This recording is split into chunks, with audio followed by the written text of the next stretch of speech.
On the podcast today, we have the third episode of the 196 meditations of the Yoga Sutras of Patanjali. And if you're new to this series, we are exploring each sutra of the Yoga Sutras. And they won't be 196 episodes because we're doing almost 10 sutras at a time each episode. So we implore you to go back and watch the first two episodes. And this is one of the most important texts within Eastern spirituality. And it's not so much a faith-based text. It's more of a practical text on the nature of consciousness itself. So these 196 sutras are actually 196 contemplations of the nature of consciousness, really. Yes. So, and Gayang and I will separate. We will do sutras 20 to 29 today, but we'll split this into two sections because both have a certain sequence to them. So, sutras 20 to 22. Yep. So Sutra 20. For all others, faith, energy, mindfulness, integration, and wisdom form the path to realization. 21. For those who seek liberation wholeheartedly, realization is near. And 22. How near depends on whether the practice mild, moderate, or intense. Mm. So these sutras kind of set the standard for the whole Yoga Sutras, really. These are actually the 9 that we're talking about because we're going into kind of the deeper practical elements and what is required of the spiritual aspirant. And in 20, this is actually one of the only places in the Yoga Sutras that you hear the word faith mentioned, right? As I mentioned earlier, the Yoga Sutras are not like a bhakti text. No, it's much more relying on self-knowledge, self-study, self-inquired discipline and practices. Yes. Yes. Yeah, it's more geared at the person who is ready for deeper meditation and insights and contemplation. Yes. And so when Patanjali mentions faith here, he's not mentioning faith in the stereotypical sense that we're talking about in bhakti, right? Like in bhakti, we have the deity or the God that we have faith towards, no matter what religion. But in Yoga Sutras, that faith, because Patanjali doesn't really have a solidified sense of deity or God, which we'll talk about actually a bit later.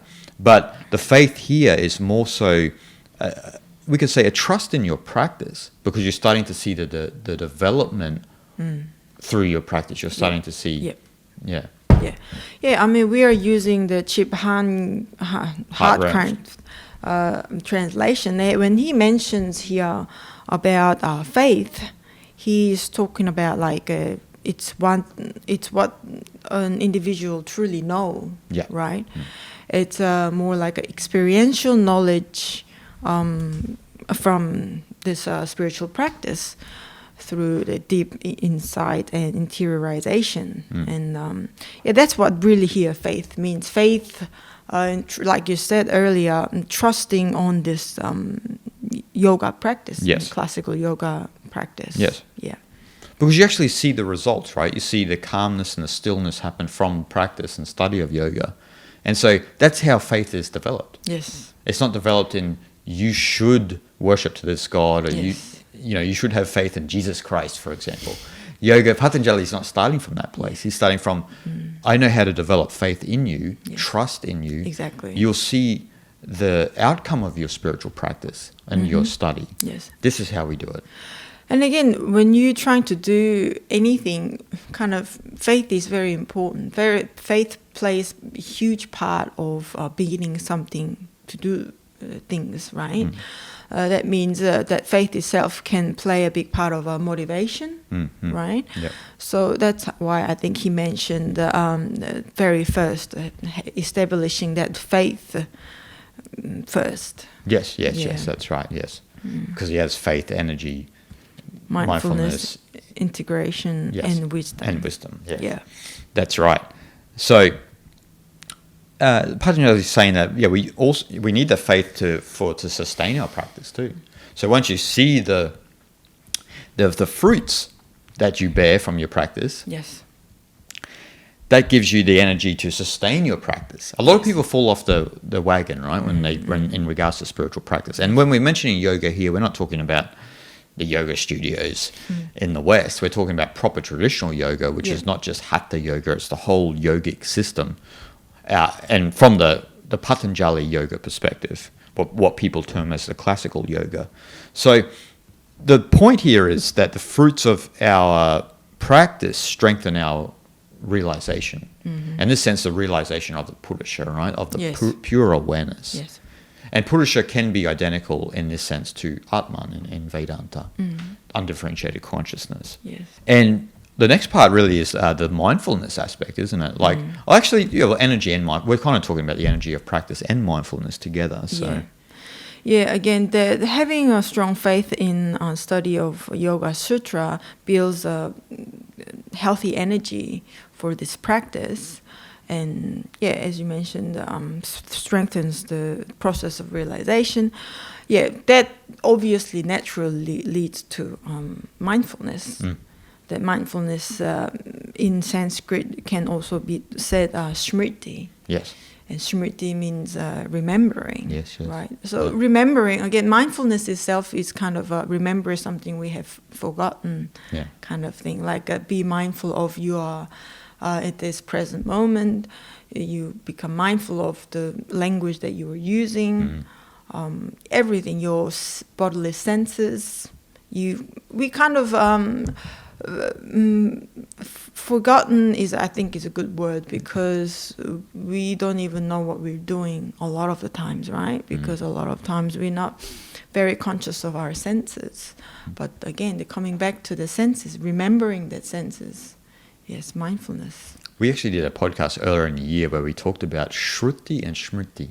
Yes. So Shruti, which is what is heard, and then Smriti is the remembering. Right.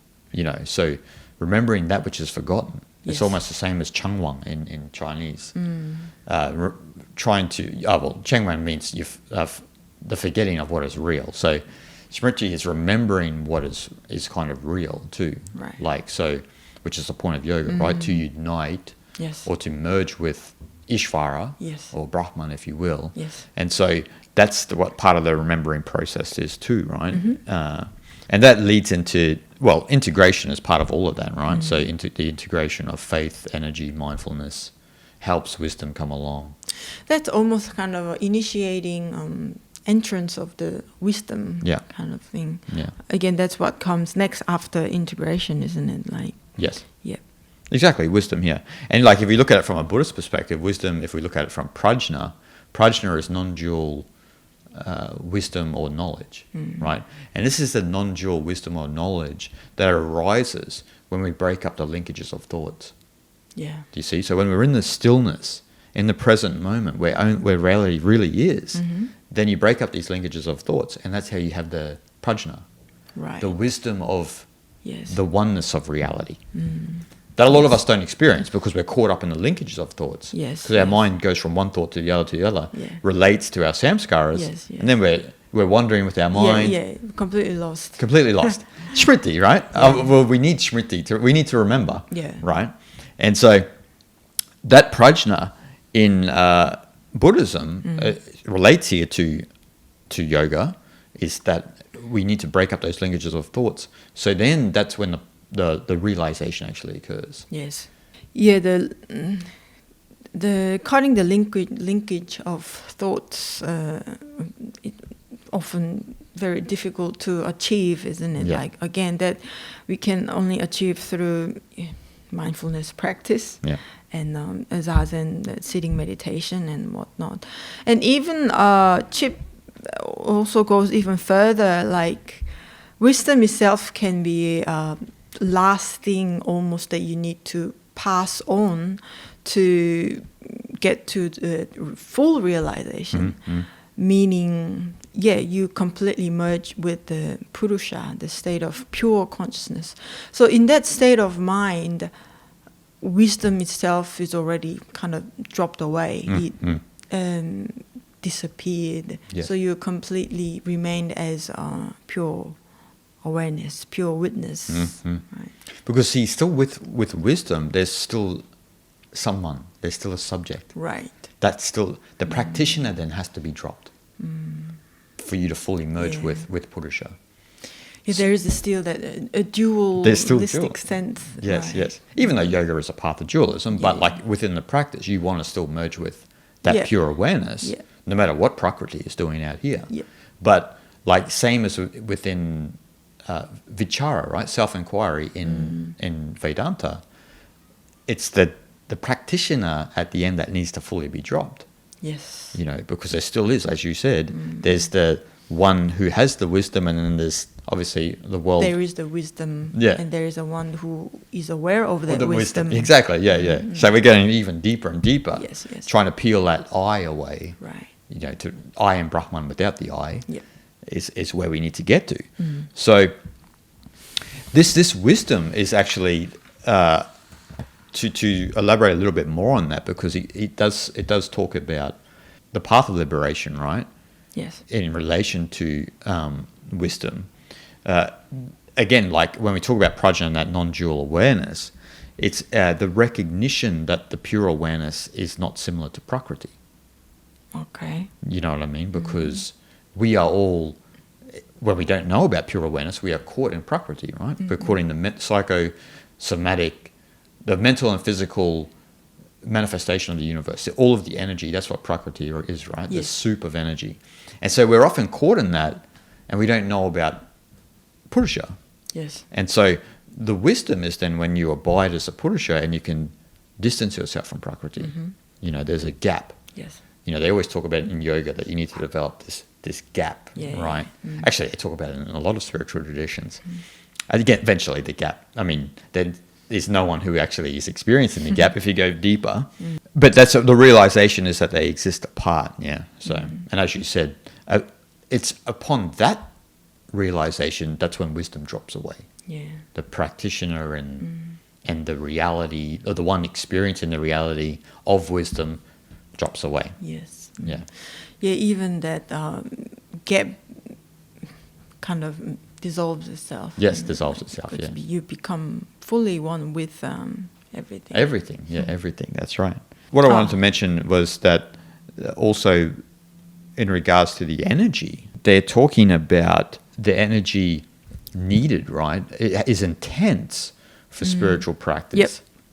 So what I find interesting, especially in that period from 600 BCE to 200 BCE, is that you had like the birth of Buddhism, Jainism, and yoga. So you had Buddha, Mahavira, and Patanjali, who were very sincere about spiritual practice. They were no BS type of people. No. You know what I mean? And it's ironic, right? Like, because in China at the same period of time, you had the birth of Lao Tzu, Confucius, Zhuangzi, Mo-tzu, Xunzi. There's many. Yes. Right? Same period of time, which I find really interesting. But particularly, in relation to India, Patanjali, Buddha, and Mahavira were very intense in their discipline, and they harped on often about the amount of energy that is needed to go into your spiritual practice to bear fruit. A lot of people in this day and age will just do a bit of spiritual practice and expect results. Yes. But they're only doing it here and there. It's not a daily thing. It's Yes. Yeah, that's right. I mean, the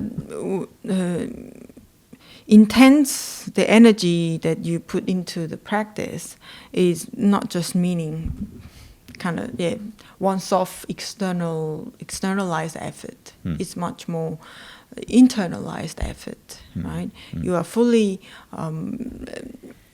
apply that practice to yourself, right? Yes, Make it as really yours fully, wholeheartedly, like he mentioned. Yeah. So so again, he mentioned in the commentary also that it's more so to be illuminating more sattvic energy rather than kinetic energy, rather than like moving around, the externalized energy. Rajas. Yes. That's right. Yes. Rajas. So, Yes. yeah, that's right, isn't it? Yeah. But a lot of people, they do think that you need mental and physical exertion, right? And it's like that's not what's really being said here. Yeah. It's like you said, it's more of an interior Yeah. effort to this. This is what bodhicitta is in Buddhism. Yes. They say that if you want to be a sincere Buddhist, if you don't have bodhicitta, don't even start. Bodhicitta is the spiritual energy and intensity you have towards your practice. Right. So, and it's with anything, right? Like you need enthusiasm to play music. Yes. If you're not enthusiastic about or motivated about playing music, why would you play? Yeah. And you would never exceed any levels. Yes. If you didn't have that motivation. Yes, exactly. And here, when he said, for those who seek liberation wholeheartedly, realization is near. Near means here is, I don't think it's like a soon. No. It's not like a time frame of it's coming soon. It'll be there soon. It'll happen soon. Yeah. Near means by more so like how much we all have this potential to get to that realization. Yeah. If you put the intense Yeah. practice, Yeah. intense work, right? Yeah. Yeah. So he trying to say that how it is completely natural for us to seek this spiritual liberation, and we all have that potential, that seed within us, within every single one of us. Yep. That is why realization is near. It's not far. It's near for everybody. Everybody, yeah, Yes, yeah. we all have that by nature. It's not a time-bound thing. Nah. Exactly. So I guess that's pretty much the first section, isn't it? Yes. So we can move on to the last, well, actually 23 to 29, right? Yeah. So 23 to 29. Realization may also come if one is oriented toward the ideal of pure awareness, Ishvara. Ishvara is a distinct, incorruptible form of pure awareness, utterly independent of cause and effect, and lacking any store of latent impressions. Its independence makes this awareness an incomparable source of omniscience. Existing beyond time, Ishvara was also the ideal of the ancients. Ishvara is represented by a sound Om. Through repetition, its meaning becomes clear. Then interiorization develops and obstacles fall away. Yes. This is where a lot of people will get confused, maybe with the text, if they don't have any explanation, because they see Ishvara and they're in the 8 limbs of yoga, they say Ishvara Pranidhana, right? And so a lot of people get confused as to what, because when you read Sanskrit, Ishvara means like the Lord, right? So, and it can represent Brahman, but in a lot of cases, particularly within Vaishnavism and Shaivism, Ishvara will be either Shiva or Vishnu. Hence you have the Ishvara Gita, right? The Ishvara Gita is Lord Shiva's song. So Patanjali he makes a point of not saying who he's referring to with Ishvara. And you have scholars like Andrew Nicholson who say kind of, get it confused as to what Patanjali is talking about. But in this context, Patanjali is kind of mentioning Ishvara as kind of like this ultimate awareness or divine awareness, similar to Purusha, but also because yoga is a dualistic school, also separate in some sense from Purusha. Yes. Yeah, well, in verse 23, at the end, it literally says, pure awareness, Ishvara. Yeah, Ishvara, yeah. That so becomes a bit more clear here what Patanjali is saying, what Ishvara means by. Yeah, so again, that kind of divine awareness that's not related to any personified God, like you said earlier. And again, in the verses also says it's independent of cause and effect. It cannot be. It is incomparable source of omniscience. It cannot be created or destroyed. Yeah. It's just talking about Brahman. Brahman, basically, Brahman or right? Tao, isn't it? They're Yes, the same, yeah. Yes. Yes. Yeah, neither born nor destroyed. It's the Yes. eternal reality. And as an individual, we have a resonance of that within us, which is Purusha, but it's not the Ishvara in its totality. This is where it's a little bit different than Vedanta, right? Like, because in Vedanta, the Atman within you is identical with Brahman. Yes. And in yoga, they would say, well, the Purusha in you is half identical with Ishvara, but not totally. Yes. Because you're still sort of a separate entity from that. The liberation is to come back into complete Purusha. And then after that, there's a process of dissolution into Ishvara. Yes. Yeah, again, this is kind of a not personified God Ishvara, so it's almost like a non-conceptual. Yep. It's beyond our concept. 100%. Non-conceptual recognition. It's beyond words, beyond the shape and all that. So here is to, again, align ourselves with that the divine awareness. Yes. Yeah, that's the goal here when he mentions Ishvara. Yeah, exactly. Because see, Ishvara, as you were mentioning, it's beyond time, space, and everything, right? So it's not subject to cause and effect. It's not subject to karma. The difference with the Purusha within us is we are still subject to cause and effect, and we are still coupled with Prakriti, with nature. Right. See, Ishvara is not coupled with anything. You see? It's not, we arise in the screen or the consciousness of Ishvara, so to speak, but we are not, Ishvara is not, or the ultimate reality is not coupled with anything. It doesn't have an opposite. Right. As Purusha, we have an opposite. We have Prakriti, and so we live in this dance of Prakriti and Purusha, and the whole game is about how much you can abide in Purusha as opposed to being the gravitational pull of the external world entangling your mind with all of the nonsense of the world. Yes. So how much can you abide in the Purusha, right? Yeah. So as Patanjali states, the way to get out of that is with the repetition of Om to invoke Ishvara, right? To invoke, well, this actually initiates the yogic process. It's not like you become Ishvara, but it's an initiation into the yogic process through the chant Om, the constant repetition of Om. Yes. Yeah, through the repetition, its meaning becomes clear. That's right. Yes. Yeah. So it's through that constant repetition that you then align or you start to walk the yogic path. So it's when we follow this yogic process that Patanjali explains that we come into alignment with our own Purusha and have this experience of jnana. So this experience of this non-conceptual recognition of Purusha, right? So beyond concept, beyond form. And this only happens when we yoke every aspect of conscious life to pure awareness. So we're almost like relinquishing everything. We're subtracting reality. We're subtracting Prakriti.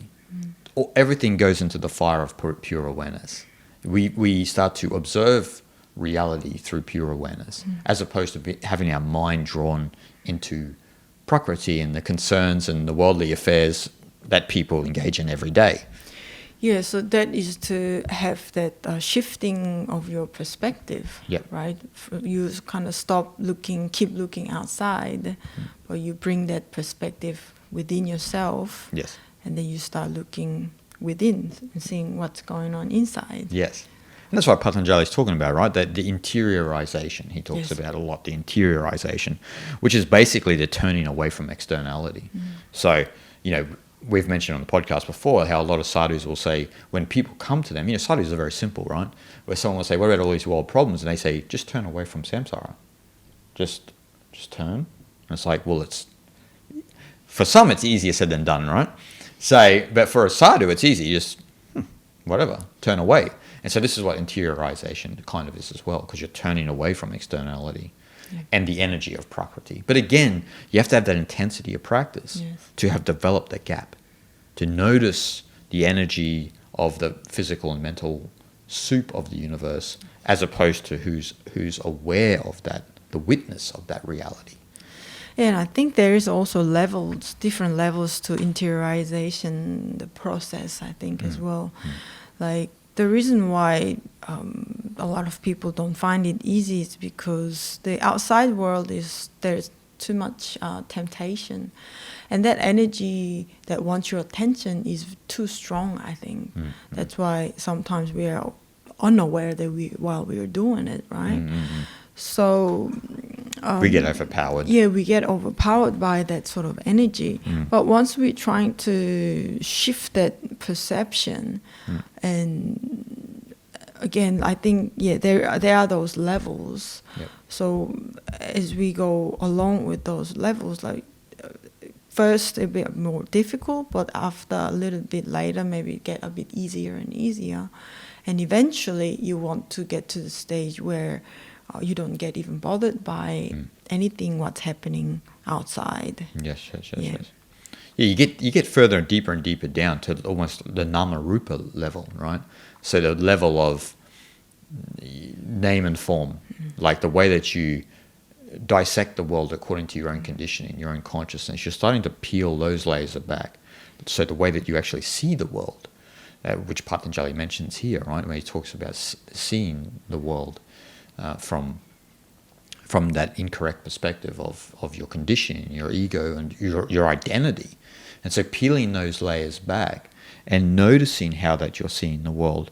And so he talks about like when we look at the objects, right? When we see, if I see you, I have a framework of what you are in my head and this and that. So I have a consciousness that represents the object, as opposed to just the object purely of itself, without a name and a form. And so this is the deeper and deeper layer we get to, where we start to become aware of our attentional processes, how we see the world, and start to peel those away too. But that's again a deeper layer for someone who only has gone through a lot of intense practice. Yes. But it's something that even a layman needs to start thinking about if they are serious about following any sort of Eastern spiritual path, because these are the deeper layers that we get to. The way we see the world, the way we frame the world through this conventional linguistic framework that we've all been sort of conditioned with. Yes. With different cultures and the socialization process we've gone through. And so we've got to start peeling those away. And he mentions, he mentions vasanas in this, right? Because this is the vasana realm. When we're talking about how we react and how we see the world conceptually and this and that, this is what vasanas are, the latent impressions that we have that skew, the reality. It distorts the reality. We don't see reality truly as it is. Yes. Our judgment on things is very automatic. It happens in a very short amount of time. It's almost like a split second. When we see something, when someone brings some sort of topic up, you instantly have some sort of idea about that, right? Again, that comes from our prior education and conditioning by different cultures, as you mentioned. Yes. Because that kind of layer is so thick in our thought process, and that we are fully absorbed into that way of thinking, and that build our almost like an intuitive perception. Yep. That's why when we see some sort of image or hear about some sort of topic, we already had mind made up, basically. Yeah. Right? Yeah. That's why we get to kind of handicapped to see things clearly as they are. So it's almost like a process of rebuilding or decoding your intuitive process, actually. So to counter your intuition is very difficult because it's, as I mentioned, it's a automatic process. Yes. But again, with that intense level of practice, Of course, yeah. we can only counter your intuitive perception and get to that level of the pure witness, the pure consciousness that we are here talking about, right? Yeah. So you need to apply yourself a lot of psychological work as well. Why you judge things in a certain way, right? What made up your a psychological blueprint, Yep.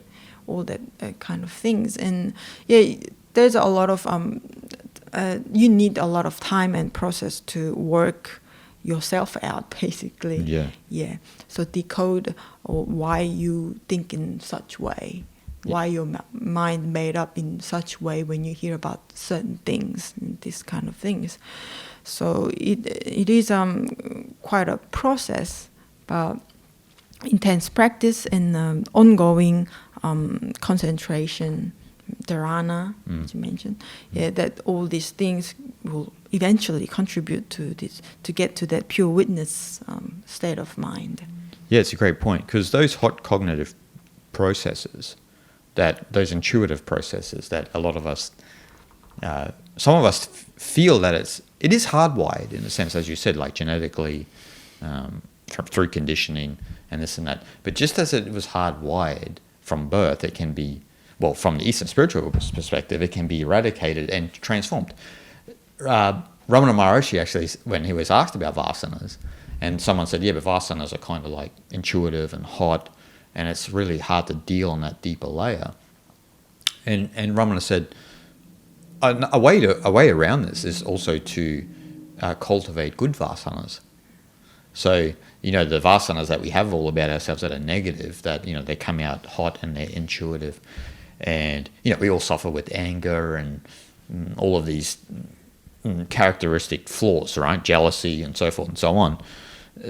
The way to, well, in Ramana's sense is, why don't you fill your mind full of good vasanas, good habits, and outweigh the bad in some sense.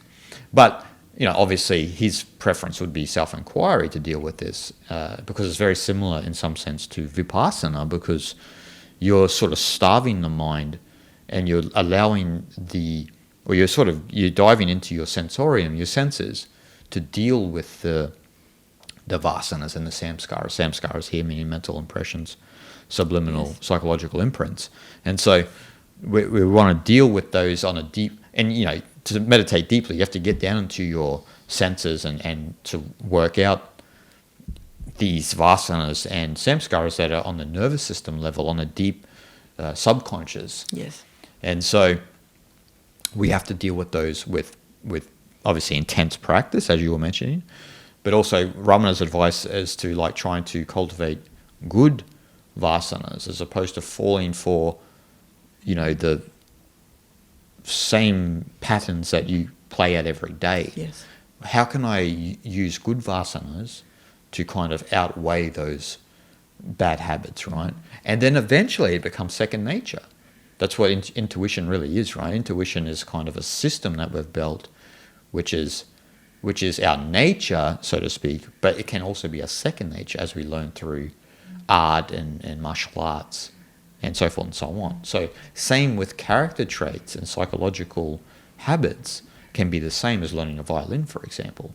But you have to be dedicated to try and inculcate those good habits and tendencies.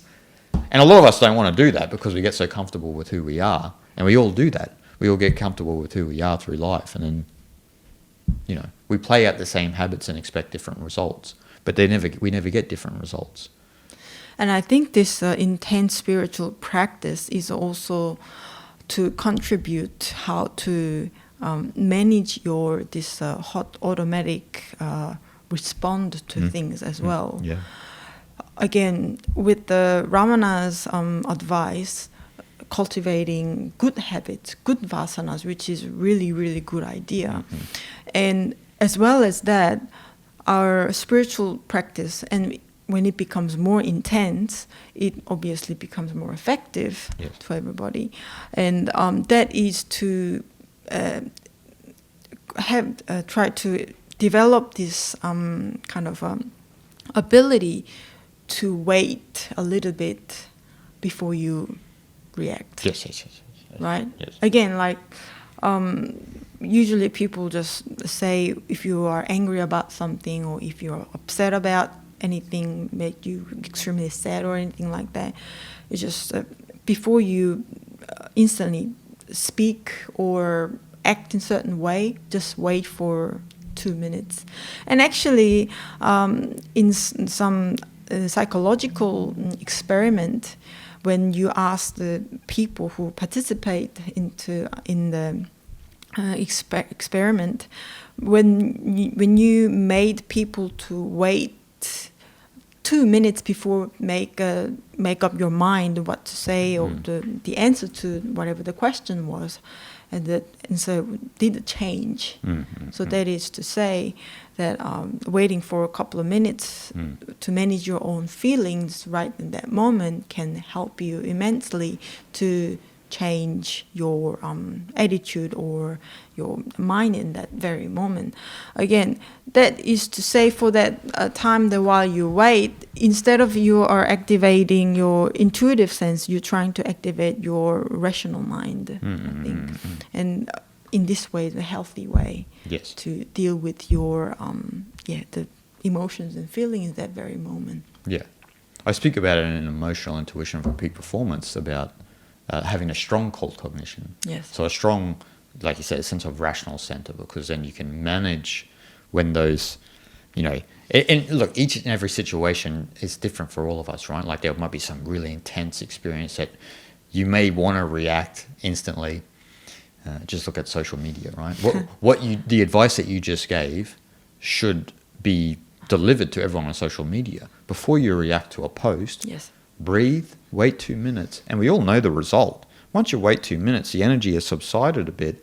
You might still have a little bit, but it's not as intense as it was instantly. And that's, again, an evolutionary thing, right? We were, evolutionary speaking, physically, we were equipped to adapt instantly. Yes. Because we had to navigate through the savannah. And, if there's a lion there, you can't sit there and contemplate. You won't be there much longer. You'll be a snack. Yeah. So, but the problem in the modern world is we don't have those problems. So we then overlay those physical concerns into psychological concerns and emotional concerns. And then when the problems arise, then we sit there and, they don't agree with what I'm saying. And you're on Facebook and then you're in this constant argument. When if you leave it just a little room to breathe, actually I don't even need to really react to this person. I mean, we get a lot of strange comments on YouTube, right, that I just don't even react to because it's pointless, right? Like where is Mighty? Where is it's just right under the camera. That's why you just don't see it. Like, calm down. Someone got angry at us because they thought that I wasn't making tea for Guyam. First of all, to say I make the tea most of the time anyway. So it's so silly, isn't it? But people's projections and their imagination. Yeah. But again, that's what we're dealing with in the world. Like there are people that are unfortunately reacting to everything to cause trouble, and they're being geared by the social media algorithm. Yes. They're being trained to react that way. Naturally, they wouldn't react that way, Exactly. And so it's just interesting because all we need is that little, as you mentioned, that 2 minute gap. And as I said, there will be times probably where you might get triggered because it might be something really close to your heart. But still you need a 2 minute gap. Yes. You still need to apply it. And as you said, you can collect yourself and get yourself together. That's the purpose of the cold cognition. Yes. If we didn't have the cold cognition and we were just hot all the time, it'd be a crazy world. Things will be pretty chaotic. Chaotic, yeah. We can say, okay, all of the beauty in that comes from the hot cognition. Yeah, it does. But you need the cold cognition to frame that and to shape it and to bring its beauty into the world as opposed to just letting it spew out organically of itself. So that's why spiritual practice, as we know, and we've explained on the podcast before, especially through mindfulness, vipassana, and Zen open awareness, you begin to get a stronger cold cognition, sort of a rational center, the cognitive control centers in the prefrontal cortex, which allows you then to remain more calm in the heat of the battle. And that's what a lot of people are frightened about, right? Yeah. I mean, they're not engaged in because they're just ready to fight on command. So, Yeah, when we mentioned earlier about that gap between what's seen and the seer, right? It's almost like creating that gap, isn't it? You are training yourself to create that gap before you react, right? Yeah. A little bit of window yourself to just come and collect your mind a little bit, and in a very healthy way as well. Is a healthy way to develop good rational center to manage your automatic response. Exactly. And as you mentioned earlier, like the part of the practice to achieve this is through Nirodha and Dharana, right? Nirodha meaning the stilling of the mind, and Dharana meaning concentration, Yep. pure concentration. I mean, you can have concentration on an object, but just concentration itself, which actually evokes jhana, a meditative state of consciousness. And so this is where the interiorization begins. This is where you will cease to be blown by the winds of change, by emotions, because you're living in this world, right? Yes. Not as opposed to this world out here. And so, and an interesting effect of this is pratyahara.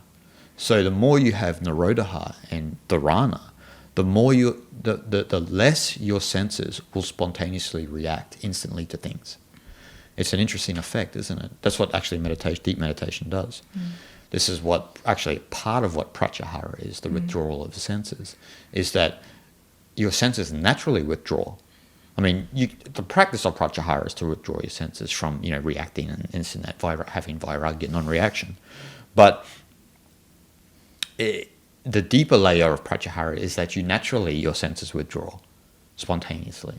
They don't get engaged or react to certain things, and it gets easier as you practice stillness and concentration.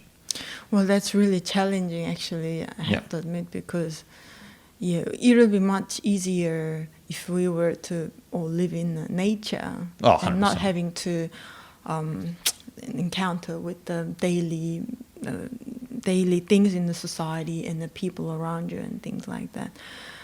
And when you go to work every day or go and see your the people, family members or co-workers or whatnot, that may trigger your sense a bit more than being in nature, obviously, right? It is definitely more challenging, but at the same time, that is why it's great to practice. Of course, at the same time, right? Well, the thing is that the point is that if you practice Nirodha and Dharana, let's say just in your meditation practice, right? The less that you will be, there will be some reaction and emotions towards, as you said, the working environment and maybe family and so forth and so on, but they begin to be reduced and subside, and the energy is not as strong as what it used to be. And as Patanjali says, it's an ongoing process. He doesn't live in any sort of illusion that you're going to get it overnight. It's a constant practice. Yoga is a constant practice. It's not something that you can just apply to yourself and tomorrow everything's all well and good. No.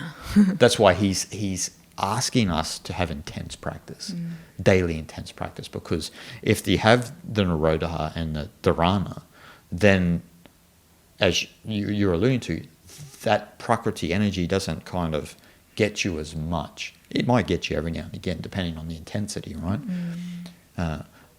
So it's important, especially just to even navigate through society. Obviously, if you are in nature, as you said, you're probably going to go to even deeper and deeper levels. And then you could probably walk back into society as a fully realized sadhu and not be worried about anything. Everything is Atman then to you. Yes. And look, if you have the opportunity to go to nature, do it. Why would you avoid that? Oh yeah, of course. You not intentionally being in nature. Yeah. You don't get a Mickey Mouse badge for staying in the city and sucking it up. Yeah. Do what is right to you. Exactly. Again, this is a lifelong practice. I think a lifetime practice, and there's also many layers to it too. So you think you peeled a layer, so you got to a certain level, but actually there's another layer to peel open and things like that. So it's a constant, ongoing process. But I think more continuously you practice and more intense it becomes, the fruit will be sweeter. I think Exactly. you'll be much more in a happier place within yourself, and you can be content with yourself and the life in general. Yes. And that's the beauty of the yogic path, because the yogic path is kind of an integral path that doesn't exclude psychology, physiology. It includes everything. And so, which then allows you to develop spiritually and grow, even psychologically, where some spiritual paths will in some sense are beyond psychology, and for good reason too, but sometimes they don't apply, or a lot of people don't have an aptitude for those spiritual paths.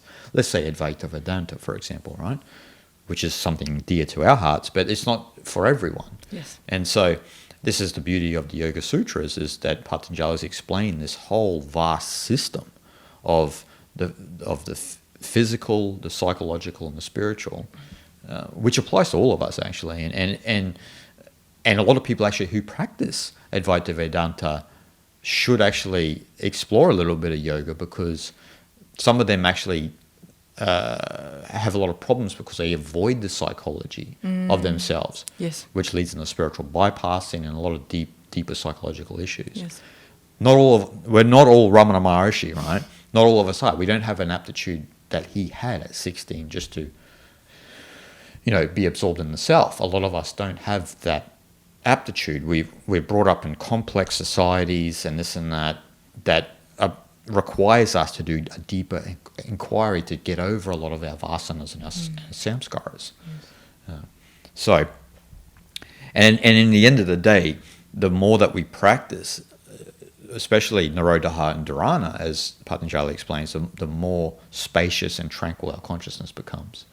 And that's kind of the point of yoga, right? This spaciousness of consciousness that Purusha really is. Yes. And so, and this is where kind of the end of these 9 sutras are, where the sage's perception is distant from the noise in their mind. That's what pratyahara is a little bit is too, right? Pratyahara is the distance between the sensory noise in your mind, the mental activity. And so the sage has a distance from that. Yeah, that mental activity itself is also senses. Yes. So all of the jibber jabber and that chattering that you got going on in your mind is neurons firing this and that. But the sage, because of this the spontaneous arising of pratyahara, of sense withdrawal, they have the distance. Yes. So their awareness is not caught then in the noise. And that's a practice for all of us, right? Yes, a practice for all of us. So the idea is not to get caught in this gross and subtle movements of the mind. So, and when you are not entangled with that mental activity, you see mental activity as just like passing clouds, and that's all it is. Passing clouds on a clear blue sky, which is Purusha. Complete liberation. Complete liberation. That's right, guys. So we hope you enjoyed, and we'll see you guys next time.